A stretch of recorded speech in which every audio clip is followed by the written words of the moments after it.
So picture the sky over Nara. It's December, the year is 1180, and the sky isn't just burning. It's basically an apocalypse. Oh, absolutely. The scale of the destruction is just hard to overstate. Right. And if you're listening to this and trying to visualize it, you have to understand this wasn't just some small military skirmish. This was the Genpei War. The big one. Yeah, this brutal nation-tearing conflict between the Taira and Minamoto clans.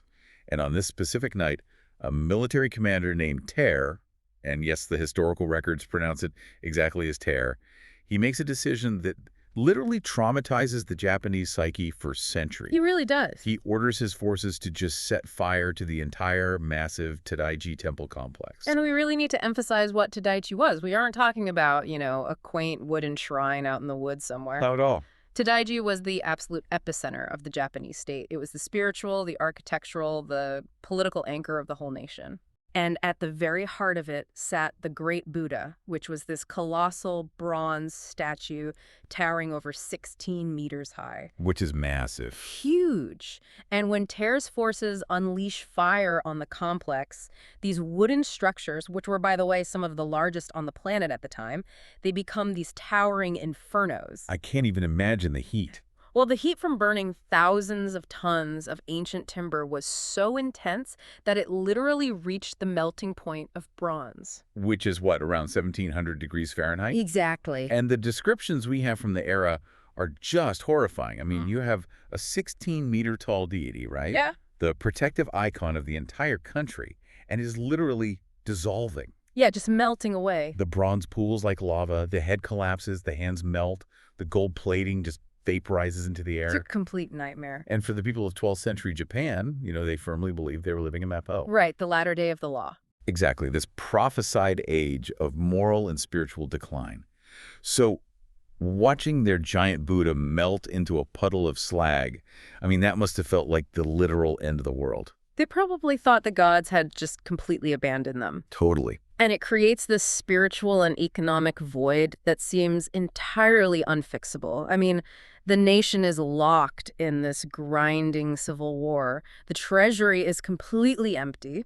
Broke. The capital is dealing with famine, political instability, and then you have this logistical nightmare of cleaning up thousands of tons of melted metal and charred pillars. Who even takes that job? Well, the government certainly can't. They don't have the funds, they don't have the materials, and honestly, they just don't have the morale.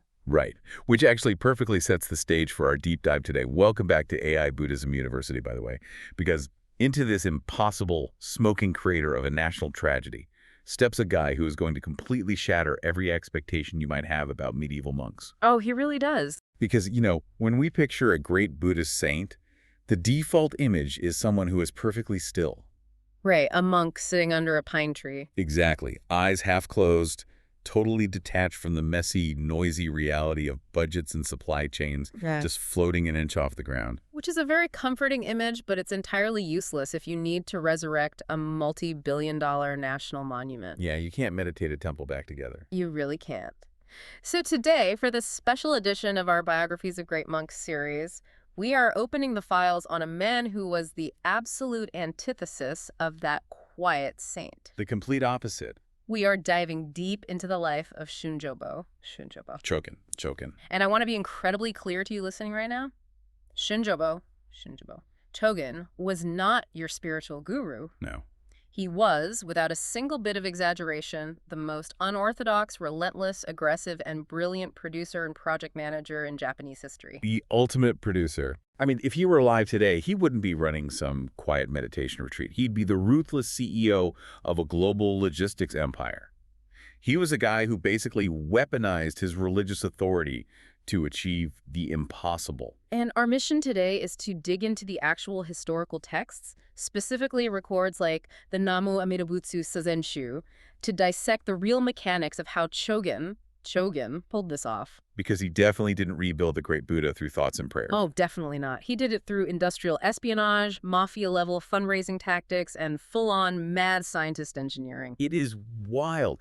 So to understand how someone develops the sheer audacity to look at a melted 16-meter bronze statue and say, yeah, I can fix that, we have to rewind. We have to look at his origins. Right, because you don't just wake up with that kind of megalithic project management skill. You have to build it. You really do. And his early years explain so much about his later tactics. So he's born in 1121. He's the fourth son of a man named Kino Sushik. Right, Kinosu. And this guy's profession is our first major clue to understanding Chogen. Because he was a member of the Kibishi. The Kibishi, yes, which is just a fascinating institution on its own. Can you explain what that is for everyone? Sure. So in the Heian period, as the centralized government starts losing its grip on the provinces, the Kibishi emerges as the primary law enforcement and judicial administration in Kyoto. Okay. They were essentially the police force, the detectives, the judges, and the jailers all rolled into one. So they are dealing with the absolute gritty underbelly of 12th century Kyoto. Every single day. Because we tend to romanticize the Heian period, right? Yeah. We think of it as this era of courtiers writing poetry and looking at cherry blossoms. Right, very elegant. But Kyoto was this dense, volatile city. It had massive fires, plagues, banditry, political assassinations, and the Kibishi were the ones out there pulling corpses out of the Kumo River. Yeah, interrogating suspects, managing street-level chaos. Enforcing the law through actual physical force. Exactly. Which means Chogen grew up at a dinner table where the conversation wasn't about esoteric Buddhist philosophy. It was about crime. It was about logistics, chain of command, human corruption, and how to actually deploy authority. He had law enforcement in his DNA. That makes so much sense. He understands from a very young age exactly how power is leveraged in the real world. But despite that gritty background, he does actually enter the priesthood. He does. At age 13, he goes to Daigo-ji Temple. And, Daigo-ji isn't just some random temple. It is an elite institution. It's essentially the Ivy League of the traditional Buddhist establishment. Very prestigious. If you secure a spot there, your entire life is basically mapped out for you. You get to sit indoors, you study complex texts, you perform these really refined rituals for wealthy aristocrats. You'll rise up the ranks. Yeah, it's a very comfortable, safe, politically powerful track. And it's a track that he completely abandons. He just walks away. He completely drops out of Daigo-ji. He trades in the fine silk robes of an elite cleric for the rags of a hijiri. A wandering mountain ascetic. Exactly. He just leaves the safety of the capital to go freeze in the wilderness. And I really want to pause here because moving from an elite academic monk to a hijiri isn't just like a change of scenery. It's a fundamental change in his physical reality. Oh, completely. He heads to the absolute most unforgiving spiritual hotspots in Japan. Places like Mount Amane, Kumano, Mount Koya, the island of Shikoku. And the ascetic practices at these locations, they are literally designed to push the human body past the point of breaking. It sounds terrifying. It is. At Mount Amane, these ascetics dangle off sheer cliffs. They stand beneath freezing, high-pressure waterfalls in the dead of winter just to chant sutras. Wow. They navigate these treacherous, unmapped forests while fasting or sometimes just surviving on pine needles and nuts. Pine needles? Yeah. It is essentially extreme survival training disguised as religious devotion. Wait, so he basically drops out of the Harvard of temples, right, to go do extreme survivalist training in the woods. That's exactly what he does. And we're supposed to believe that's what made him a great construction manager. I will passionately argue that it is exactly what made him a great construction manager. Okay, lay it on me. Think about it. While his peers back at Daigo-ji are debating nuanced sutra translations in a nice warm room, Chogen is learning how to not die of hypothermia on a mountain. Fair point. He is building just inhuman physical stamina, but there's a social element here that I think is the real secret to his later success. Which is what? Well, the elite monks in Kyoto, they rarely, if ever, interacted with the lower classes. Right. But as a hijiri wandering these deep mountains and provincial backroads, Chogen was living right alongside the people who actually did the heavy lifting in society. Oh, I see where you're going with this. He was sheltering with loggers, he was striking up conversations with miners, negotiating with local merchants, healing sick peasants. He was networking. He was building this massive grassroots contact list of the exact blue-collar workforce he would need later to execute a mega infrastructure project. That is brilliant. He's learning how a timber supply chain actually functions at the ground level, out in the mud, instead of just reading some sanitized report about it back in the capital. Exactly. The contrast is staggering. He has the intellectual foundation of an elite monk, the gritty authoritarian mindset of a police family, and the physical toughness and street-level network of a mountain ascetic. It's the perfect storm of traits. It's the ultimate project management boot camp. That resume alone is wild. But then he takes it to an entirely different level. Because apparently roaming the freezing Japanese mountains just wasn't enough extreme behavior for him. Not at all. He looks outward, across the ocean, and the historical records show he travels to Song Dynasty China. And not just once. Right, he makes 3 separate voyages. Which we really have to contextualize how insanely dangerous maritime travel was in the 12th century. Oh, it's basically a death wish. Pretty much. The East China Sea is notorious for typhoons. And the ships back then, while they were getting better, they were still incredibly vulnerable to the elements. Sailing to China was practically a coin flip. Yeah, entire fleets would just vanish. Routinely, you do not risk your life crossing that ocean 3 times just for a quiet spiritual retreat. Exactly. Because the traditional narrative always frames these voyages as, like, pure spiritual pilgrimages, right? A monk seeking a newly translated sutra or wanting to study under a Zen master. Right. But when you actually look at what Chogen did over there, that spiritual narrative completely falls apart. It really does. He wasn't acting like a humble pilgrim. He was acting like a Silicon Valley tech smuggler, bringing back stolen blueprints. That is the perfect way to describe it, because the Song Dynasty at this time was an absolute economic and technological titan. They had everything. They did. Despite military pressure up north, southern Song China had a booming economy, advanced metallurgy, massive infrastructure, sophisticated naval tech.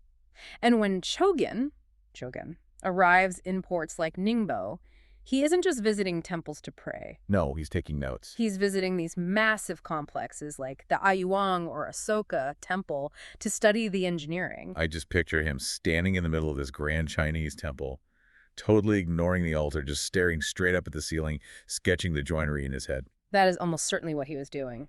He's looking at these colossal structures and realizing that Japan's architectural software is completely outdated. He needs the Song Dynasty hardware. And what he observes and eventually smuggles back into Japan is this revolutionary structural style known as Daibutsuyo. Which translates to the Great Buddha style. Right. And to understand why this was such a game changer, you have to understand the limits of traditional Japanese architecture at the time. Right. Set the baseline for us. So before Chogen, Japanese temples relied on these really thick vertical pillars supporting complex, heavy wooden bracket systems. And those brackets held up massive tile roofs. So it's essentially a gravity-based system. Exactly. You rely on the sheer, crushing weight of the roof pushing straight down to hold all the joints together. Which is great until you want to build something unbelievably tall and wide, like, say, a hall to house a 16-meter melted Buddha. Right. If you build too high using that traditional method, the building becomes highly susceptible to lateral forces. Like wind. Wind, typhoons, earthquakes. They create shear stress, the vertical pillars buckle outward, and the incredibly heavy roof just comes crashing down. Not ideal. No. But Daibutsuyo solved this lateral force problem elegantly. The defining feature was the use of horizontal tie beams, which are called nuki. Okay, nuki beams. Instead of just resting brackets on top of the pillars, this style drove horizontal beams straight through the vertical pillars. Ah, wow. Yeah, it locked them together in this rigid three-dimensional grid. So it's like moving from stacking wooden blocks to actually constructing a modern steel skeleton. That's a great analogy. The nuki beams act like rebar. They tie the vertical columns together so they physically cannot spread apart. Which lets you build these impossibly massive, airy structures that can actually survive an earthquake. Exactly. It's a fundamental paradigm shift in structural engineering, and he just downloads it directly into his brain and brings it back. Incredible. But a blueprint is pretty useless without a lead developer, right? Yeah. And he knew that actually casting a new great Buddha out of bronze was way beyond what Japanese metalworkers could do at the time. The volume of melted slag just sitting there in Nara required advanced metallurgy. It was a massive job. So he doesn't just bring back ideas. He actively recruits top-tier foreign talent. He headhunts the best of the best. Yeah. He convinces a Chinese master caster named Shen Heking to leave the Song Dynasty, travel to war-torn Nara, and lead the project. Which is wild. How do you even make that pitch? Right. Hey, leave the wealthiest empire on Earth to come fix a melted statue in a country currently burning itself to the ground. He must have had supernatural charisma. Or some incredible incentives. But he wields his authority masterfully. And beyond the architecture and the talent, he also brings back the physical tools to actually multiply human labor. Yes. The pulleys. Specifically, he imports advanced mechanical pulley systems known as rokuro. Which is huge because the bottleneck of any medieval mega project isn't just the money. It's physics. It's the physical limit of moving impossibly heavy things. You can hire thousands of workers, but getting them all to apply force simultaneously to a massive log is a logistical nightmare. Yeah, people just get in each other's way. The Rokuro gear reduction pulleys, they completely changed the math. Oh, he comes back from China, armed with a new structural framework, the best metallurgical engineer in Asia, and advanced mechanical hardware. He is fully equipped. He's ready to go. But there is one massive, glaring problem. The bill. The bill. The sheer, unfathomable cost of this project. Because like we said, the government is broke. The Taira clan burned the temple. The Minamoto clan is fighting them. Agriculture is disrupted. The imperial court is effectively bankrupt. The scale of rebuilding Todai-ji is the equivalent of a multi-billion-dollar infrastructure project today. And the court recognizes this impossible hurdle. So in 1181, they officially appoint Chogen to the position of Daikanjin. Right, Daikanjin, which translates roughly to the general director or the chief fundraiser of the project. And we really need to highlight his age here, because he is appointed to this absolute meat grinder of a role at the age of 61. And in the 12th century, 61 is ancient. Yeah, most people didn't see 40. For a man of his age to take on a project that requires crisscrossing the entire country, managing thousands of laborers, negotiating with warlords, it's just a testament to the physical endurance he built during those hijiri days in the mountains. It really is. And as the ultimate crowdfunder, he doesn't just set up like a polite little donation box outside the temple ruins. Oh. He aggressively deploys that Kibishi police chief energy. He targets everyone, from the lowest peasant to the absolute apex of the social hierarchy. And his tactics are legendary. Like, we have to talk about his encounter with the retired Emperor Go-Shirakawa. This is one of my favorite stories, because Go-Shirakawa was arguably the most powerful political figure in Japan at the time. Even though he was technically retired, he completely pulled the strings of the court. He was the guy. He was the guy. Approaching him for funds was a delicate political maneuver for anyone else, but the historical records show that Chogen pressured the emperor with such intense, unyielding, relentless badgering that the emperor literally took off the fine silk clothes he was wearing and handed them over on the spot just to make the monk stop. Wait, he stripped the emperor of his clothes for a donation. That's not a fundraiser, that's a shakedown. It is entirely a shakedown. That visual is just hilarious and shocking. You have a 61-year-old mountain ascetic aggressively harassing the most powerful man in the country until the guy strips down just to buy some peace and quiet. It's amazing. He leverages his holy mission to bypass all social decorum. And he didn't limit these shakedowns to just the capital. Right, not at all. He essentially established a rogue shadow tax system across the provinces. A shadow tax system. Yeah, he ordered the construction of unauthorized toll booths along major trade routes, rivers, vital economic choke points. He'd just drop a barrier and demand a toll from every single merchant, traveler, and samurai passing through. Okay, wait, logistical question here. If he doesn't have a standing army, how does a monk enforce a toll booth in a war-torn country? I mean, a samurai could easily just draw his sword and walk right through. Well, this is where the soft power of 12th century religious authority comes in. Local officials and regional lords were furious, obviously. Sure. They sent constant streams of complaint letters to the capital, basically begging the court to stop this rogue monk from choking their trade routes. But when officials actually confronted him in person, Chogen would aggressively yell them down. He'd just scream at them. He would invoke the terrifying wrath of the Buddha. He'd wave his imperial connections around like, hey, I just took the emperor's clothes. And he fundamentally intimidated them. It was a bluff, but a highly effective one, backed by the very real spiritual terror of the era.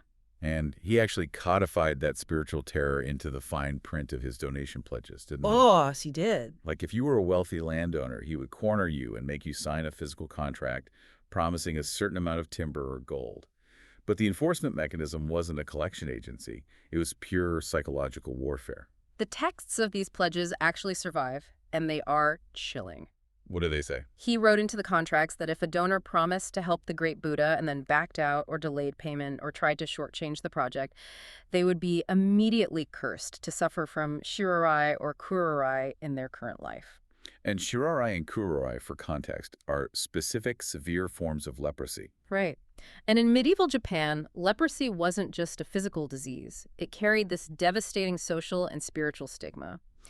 It was believed to be a karmic punishment for horrific sins. If you got it, you were an outcast. Yeah. Entirely removed from society. Exactly. So he is literally threatening wealthy donors with a flesh-eating disease that will destroy their social standing and their bodies. That's terrifying enough, but then he goes further. Oh, the spiritual threat was absolute. The pledge further stated that upon their death, the defaulting donor would fall directly into the Mujin Jigoku. The Avicii hell. Right. And for listeners unfamiliar with Buddhist cosmology, hell isn't just like one generic fiery pit. There are multiple layers. It's structured. Very structured. And Mujin Jigoku is the absolute bottom floor. It is the lowest, most excruciating level of the 8 hot hells. The worst of the worst. Suffering there is uninterrupted, it's unceasing, and it lasts for an incomprehensible duration measured in kalpas. To a medieval merchant, hell was not a metaphor. No. It was a literal geographic certainty waiting for them underground. So just imagine that scenario. You're a prosperous provincial merchant. Your door gets kicked open by this rugged, 60-something-year-old ascetic who just successfully bullied the emperor.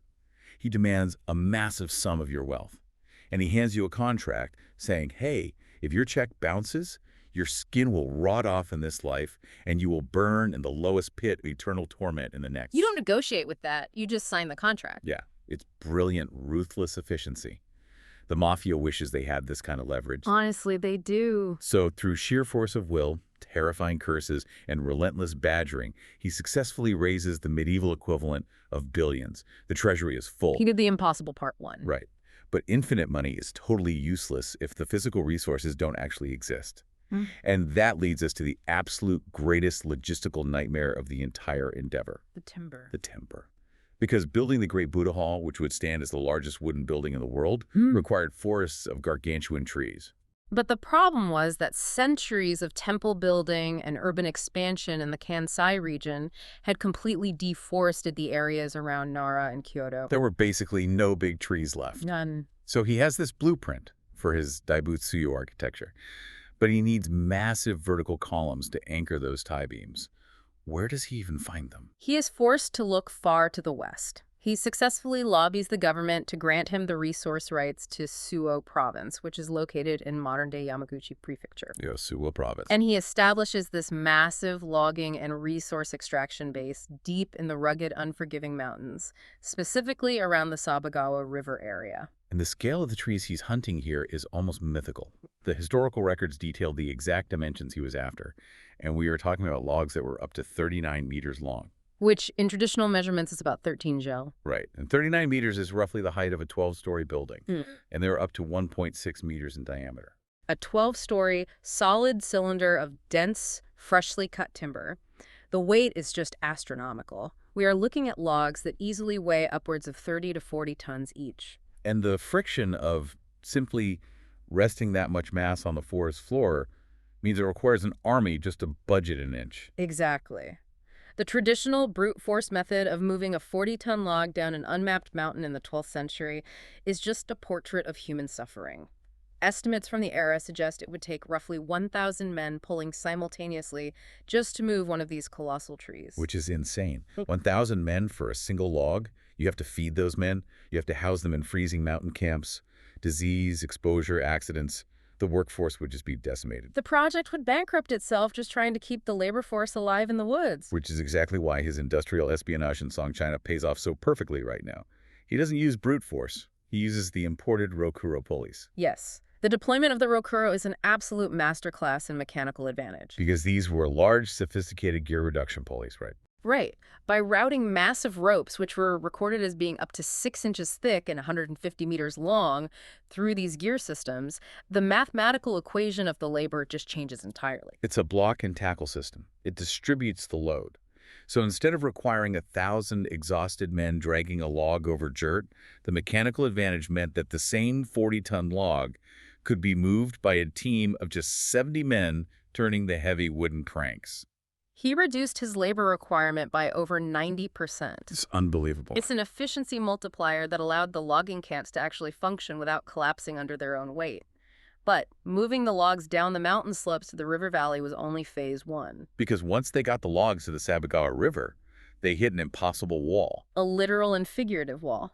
Water transport is the only viable way to move 40-ton logs over long distances to the coast. But the Sabagawa River, in its upper reaches where the logging was happening, is incredibly shallow. Right, you cannot float a 39-meter log down a river that's only a few feet deep and full of rocks. The log will just dig into the riverbed and jam. And if the river won't carry the payload, the entire supply chain is dead in the water. So what does a normal manager do? A normal manager concedes defeat. The geography simply doesn't allow for the transport. But Chogen operates on a completely different frequency. His response to the shallow river was essentially, well, if there's no water, I'll make it. Which is such a wild sentence. Right. How exactly does he generate water out of nowhere? He orders his engineering teams to construct temporary dams, known as sekatomi, directly across the flow of the Sabagawa River. Okay, a dam. But he doesn't just build one, he builds 118 of them in a sequence down the course of the waterway. He built 118 dams just to move some logs. Yeah. That is full-on mad scientist engineering. It really is. Like, we need to visualize the mechanics of this. They are building earthen and timber barriers across the river, deliberately choking the flow so the water level backs up and pools into this deep artificial reservoir behind the dam. Exactly. And once the water pool is deep enough, they haul the massive 39-meter logs into the reservoir where they finally float. But you can't just leave them there. The genius and the extreme danger lies in what happens next. In a precisely timed, highly coordinated sequence, he orders the men to break the dam. They deliberately breach the barrier. Yes. And the sudden release of all that pooled water creates a violent artificial flash flood. He unleashes a localized tsunami roaring down the mountain valley, and his logging teams literally surf these colossal 12-story logs on the crest of this artificial wave. They ride the surge of water downstream until it hits the next dam in the sequence. Where the water pools again, the logs settle, and they repeat the process. Break the dam, ride the tsunami, pool, break, ride, all the way down to the inland sea. The physics and towing of that are just terrifying. The acoustics alone, I mean, the roar of a flash flood and 40 tons of timber crashing down a rocky gorge must have been deafening. Oh, without a doubt. And one miscalculation, if a log turns sideways and jams in the surge, the massive buildup of kinetic energy would just splinter the wood and crush anyone in the water. It requires a level of site management and command that borders on the superhuman. And we know exactly what the local inhabitants of Suo province thought of this entire spectacle. I can only imagine. Well, they had lived along the Sabagawa their entire lives and had never seen anything approaching this scale of environmental manipulation. The historical texts document that the local population literally believed Chogen was using dark magic. They thought he was a wizard. They believed he was commanding Tengu. Goblins. Yeah, in Japanese folklore, Tengu are incredibly powerful, terrifying mountain goblins known for their martial arts and supernatural strength. So, to the eyes of a 12th century peasant, seeing a dry, shallow riverbed suddenly explode with a wall of water, carrying forests of gargantuan trees piloted by screaming men. It defied all natural explanation. They just assumed he had enslaved the mountain spirits to do his heavy lifting. Honestly, looking at his track record, I would have thought he was commanding goblins too. Yeah. I mean, the man drops out of elite society, survives freezing mountains, smuggles technology across a deadly ocean, shakes down the emperor, weaponizes leprosy, builds gear systems that replace armies, and then blows up 118 dams to surf trees down a mountain. He is an absolute unstoppable force of nature. He truly is. He is a titan of industry operating in the medieval era. But, you know, having laid out all of this roaring, aggressive, hyperactive history, I think we really need to fundamentally shift our perspective right here. The tone of the story changes here, doesn't it? Yes, it really does. We've spent the last hour just marveling at the mafia tactics and the mad engineering. We've painted a picture of a man who bent the physical world and the political hierarchy to his will. Right. But when you dig deeper into his personal writings and his specific religious affiliations, you uncover a profound mystery, a paradox that reveals a deeply hidden, intimately quiet side of his heart. What is the paradox that contrasts with all this explosive action? Amidst all the roaring chaos of the flash floods, amidst the screaming matches with local officials, the freezing mud of the logging camps, and the heavy, cynical political maneuvering in the capital, Chogen held a deep, incredibly humble, and almost desperate reverence for another monk, Cool. a contemporary of his named Honen. Honen. And for the listeners who might only know the broad strokes of Japanese Buddhism, we really need to carefully define who Honen was, because his philosophy is basically the exact polar opposite of everything Chogen was doing. It really is. Honen was the founder of the Pure Land sect, the Jodoshu, in Japan. He lived in the same war-torn, chaotic era, but his reaction to the Mappo, the Age of Decline, was entirely different. He went the other way. Right. Honen taught that in this corrupt age, all the massive temple building, all the complex esoteric rituals, all the aggressive fundraising, and all the desperate grasping for merit were fundamentally useless for achieving salvation. Honen stripped it all away. He taught the radical simplicity of the Ninbutsu. Exactly. The Ninbutsu is simply the chanting of the phrase Namu Amida Butsu, taking refuge in the Amida Buddha. Honen taught that you don't need to build a 16-meter bronze statue to get saved. You don't need to freeze under a waterfall. You just need to surrender. You simply need to surrender, let go of your ego, let go of your worldly attachments, and trust entirely in the unconditional grace of Amida. Salvation through absolute stillness and surrender. Which makes the relationship between these two men incredibly jarring. I mean, you have Chogen, the man who is literally building the biggest, loudest, most expensive, most materially heavy architectural project in the history of the country, deeply devoted to Honen, the man who is telling everyone, none of this material effort matters. Just sit quietly and chant. There is a famous historical moment that really crystallizes this paradox. It occurred after the Ohora debate, which was this massive theological summit in 1186. Chogen attended, and afterward, he approached Honen to ask him a question. But he didn't ask about logistics or funding or temple architecture. He asked Honen about letting go of worldly attachments. And he used a very specific, mundane metaphor. He asked about a miso paste jar. Yes. Chogen asked, if one has an attachment to even a simple miso paste jar, must that be cast away? Wow. And Honen, consistent with his radical teaching of surrender, essentially validated that yes, even the smallest, most mundane attachment must be surrendered to find true peace. And the records note that Chogen was profoundly moved by this simple confirmation. Why a miso paste jar? I mean, when I first read that in the outline for this deep dive, it struck me as such an oddly specific, tiny thing for a man managing multi-ton logs to fixate on. Right. But when you really think about it, the miso jar is the perfect distillation of the material world. It's daily sustenance. It's the gritty reality of staying alive. I want you to speculate with me for a moment about the immense psychological toll of Chogen's life. Think about what it actually felt like to occupy his mind and his body. You are in your 60s, then your 70s, then your 80s.